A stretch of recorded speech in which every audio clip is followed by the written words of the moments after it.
नमस्कार दोस्तों, पुनः मैं रत्नेश शर्मा आपका बहुत बहुत स्वागत करता हूं आपके अपने चैनल रत्नेश इंग्लिश सॉल्यूशन।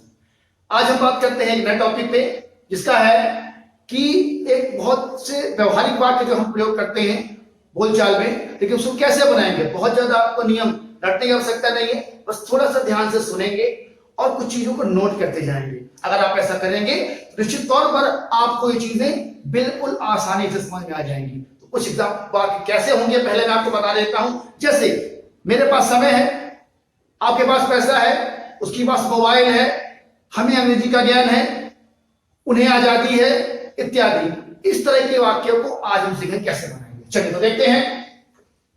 इस तरह के वाक्यों को बनाने के लिए हैज या हैव का प्रयोग करते हैं। अगर मैं कहूं कि इस प्रकार के वाक्यों को कैसे पहचानेंगे, तो कुछ वाक्यों के माध्यम से आप देखते हैं और उसकी परिभाषा के रूप में उस शब्दों को लेकर मैं आपको उदाहरण देकर समझाता हूं। जैसे किसी के पास कुछ है,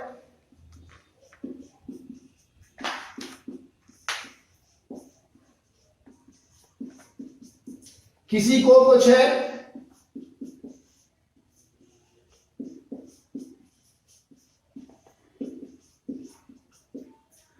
और किसी में कुछ है।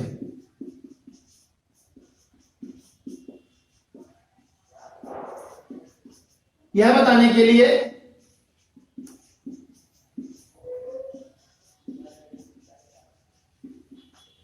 हैज हैव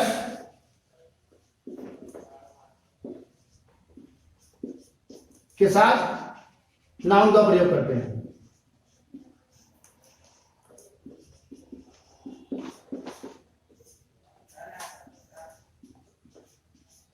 बस आपको छोटी सी एक बात ध्यान रखना पड़ेगा कि हैज किसके साथ लगाते हैं और हैव किसके साथ लगाते हैं। तो मैं आपको पहले एक साइड में लिख के बता देता हूं ताकि आपको वाक्य बनाने में आसानी हो जाए। यहां देखते हैं, आई, वी, यू,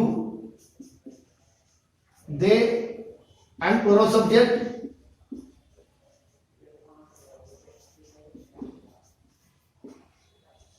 के साथ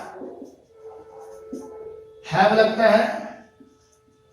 और जब इसका हम निगेटिव इंट्रोगेटिव वाक्य बनाएंगे तो वहां पर यहां एज सहायक क्रिया के रूप में हम डू का प्रयोग करेंगे। इसलिए मैं यहां अपने को लिख देता हूं ताकि आपको याद आए।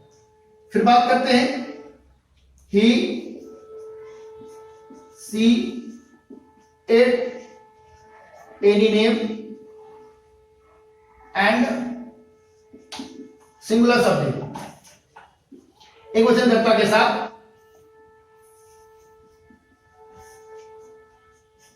हैज का प्रयोग करते हैं। और जब नेगेटिव इंट्रोगेटिव वाक्य बनाएंगे तो एज अ हेल्पिंग वर्ब सहायक के रूप में यहां पर हम डज का प्रयोग करेंगे। लेकिन एक बात विशेष ध्यान रखें कि जब डज लगता है तब उसके साथ हैज का प्रयोग नहीं करते हैं। इस बात को आपका विशेष ध्यान रखना होगा। डज अगर आता है तो वहां प्लस में हैव ही आएगा। ये बात अभी आप एक बार अगर ध्यान दे लेंगे, मुझे लगता है कई बार हम यही गलती करते हैं। कि गलती आपसे हो ना, इसके लिए आपको बस इतनी छोटी सी बात को ध्यान रखना होगा। आपने इसे नोट कर लिया होगा और आपको समझ में आ गई होगी। चलिए हम आगे बढ़ते हैं एग्जांपल के साथ।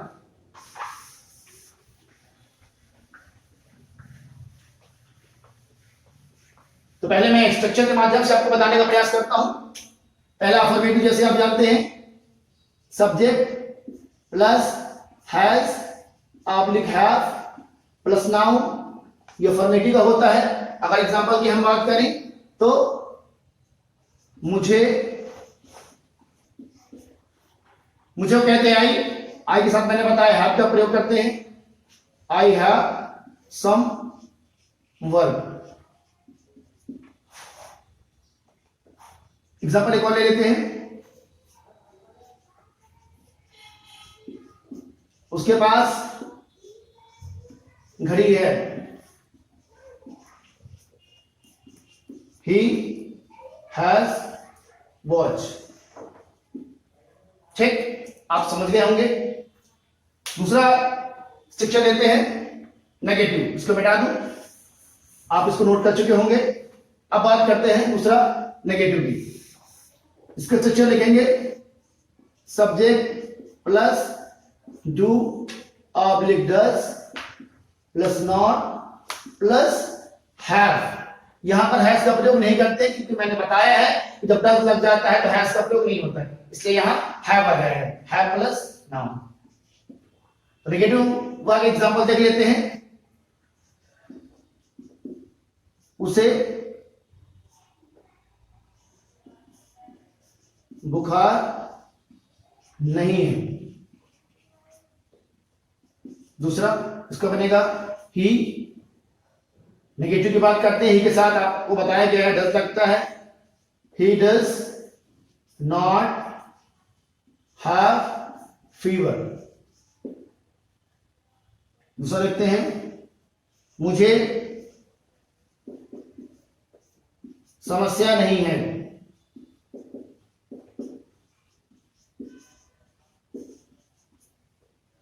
क्या होगा? आई के साथ डू नॉट हैव प्रॉब्लम। अब बात करते हैं इंट्रोगेटिव वाक्य की। का स्ट्रक्चर बन जाएगा सहायक क्रिया से, आपको मालूम है पहले आ जाती है do, does, subject, have plus noun and question mark. Example, क्या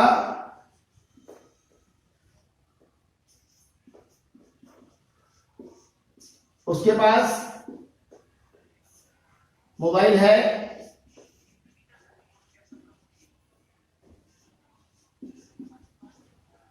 इसका बनेगा डू डज पहले आएगा, उसके कहते ही के साथ क्या लगता है? डज का प्रयोग करते हो जाएगा does he have mobile. Next word sentence लेते हैं, क्या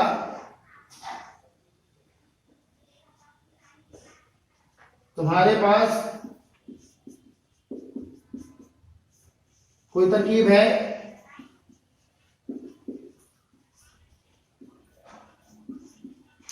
इसका बनेगा do you have any idea.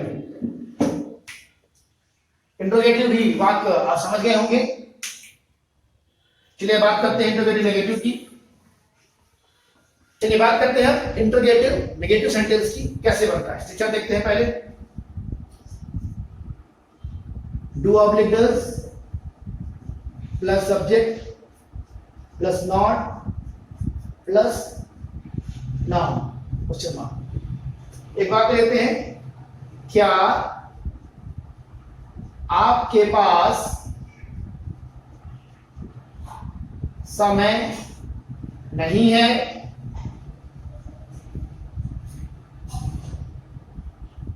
इसका बनेगा, आपका मतलब होता है यू के साथ क्या लगता है? Do. Do you not have time. Next sentence लेते हैं, क्या उसके पास मेरा मोबाइल नंबर नहीं है? उसको कहते ही सी के साथ लगता है does. Does he not have my mobile number. ये सेंटेंस भी आपको समझ में आ गया होगा। चलिए आगे देखते हैं जो इंट्रोगेटिव सेंटेंस क्वेश्चन वर्ड लगा के बनाते हैं, डब्ल्यू वर्ड जो मैंने कल बताए थे। तो देखते हैं इसके स्ट्रक्चर बनेगा question word plus do oblique does plus subject plus have plus noun question mark. जैसे इस पार्ट में पूछूं कि आपके पास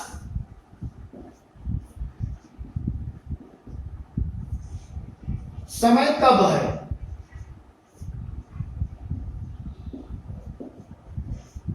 मैंने बताया था कि कोई भी वाक्य जो कर्तव्य शुरू होता है और उसके बाद कहीं पर भी यदि कोई प्रश्नवाचक शब्द आता है तो हम शुरुआत उसी प्रश्नवाचक शब्द से करते हैं। यहाँ पर प्रश्नवाचक शब्द है कब, जो इस पूरे वाक्य में प्रश्न पूछ रहा है। क्या आ जाएगा, कब को कहते हैं व्हेन, उसके बाद डू यू हैव टाइम।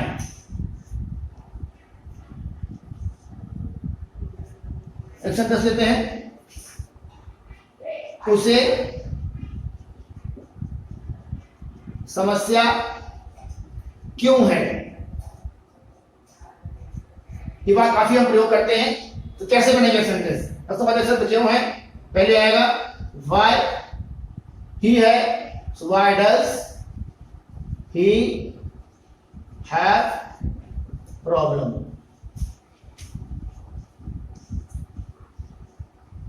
आपको ये वाक्य भी समझ में आ गए होंगे। चलिए इसका का आखिरी जो सेंटेंस होता है क्वेश्चन वर्ड नेगेटिव, उसको देख लेते हैं।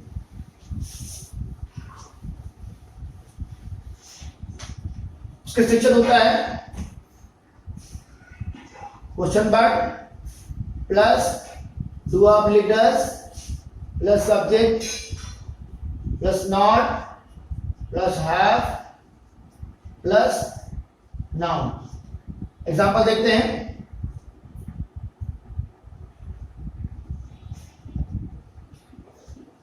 तुम्हारे पास किताब क्यों नहीं है। इसके क्या बनेगा, प्रश्नवाचक शब्द क्यों है, व्हाई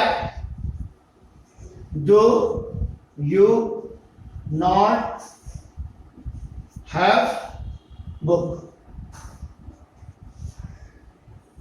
दूसरा, उसे इस बारे में जानकारी क्यों नहीं है। क्वेश्चन वर्ड क्यों, सबसे पहले शुरुआत बाय, सेकेंड हिसाब से, उसके बाद उसे तो ही कहते हैं, ठीक है, हम डस का प्रयोग करते हैं, बाय डस, फिर सब्जेक्ट ही, उसके बाद आएगा नॉट, देन हैव, और जानकारी कहते हैं इंफॉर्मेशन, इंफॉर्मेशन अबाउट इट। इस तरह से हमारे इसकी 6 जो स्ट्रक्चर के हम सेंटेंस बनाते हैं सामान्यतः वह आपके एग्जाम्पल के माध्यम से मैंने बताने का प्रयास किया है, और मुझे विश्वास है कि चीजें आपको समझ में आई होंगी।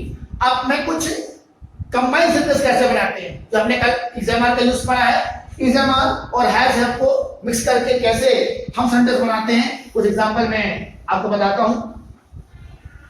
जैसे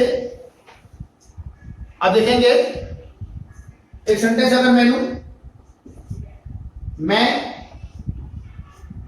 व्यस्त हूं क्योंकि मुझे बहुत काम है, बहुत काम है। हम सामान्यतः इस तरह के वाक्य बोलते हैं बोलचाल की भाषा में रोज। इसका बनता है ये सेंटेंस इज़ामार का आपको मालूम है क्या बनेगा, आई एम बिजी। क्योंकि क्या कहते हैं आपको मालूम है, बिकॉज मुझे बहुत काम है। ये सेंटेंस किसका है, हैज हैव का है। I have a lot of work. Next sentence देखते हैं, वह दुखी है क्योंकि उसके पास पैसा नहीं है। आप देखिए कैसे कंबाइन सेंटेंस कितनी आसानी से बनाए जा सकते हैं, बस थोड़ा सा आपको उस पर ध्यान देना होगा। पहचान सेंटेंस की ये बनेगा, वह दुखी है, ही इज सैड। क्यों कहते हैं, बिकॉज उसके पास पैसा नहीं है। ही नेगेटिव सेंटेंस है, डज नॉट लगेगा, हैव मनी।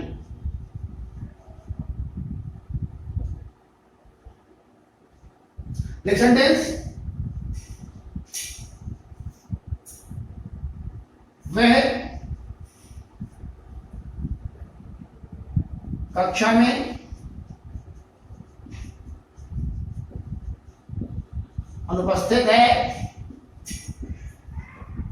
क्योंकि उसे बुखार है। इस तरह के वाक्य भी आपने कभी कई बार सुने होंगे। ये सेंटेंस कैसे बनेगा? He is absent in class because he has fever.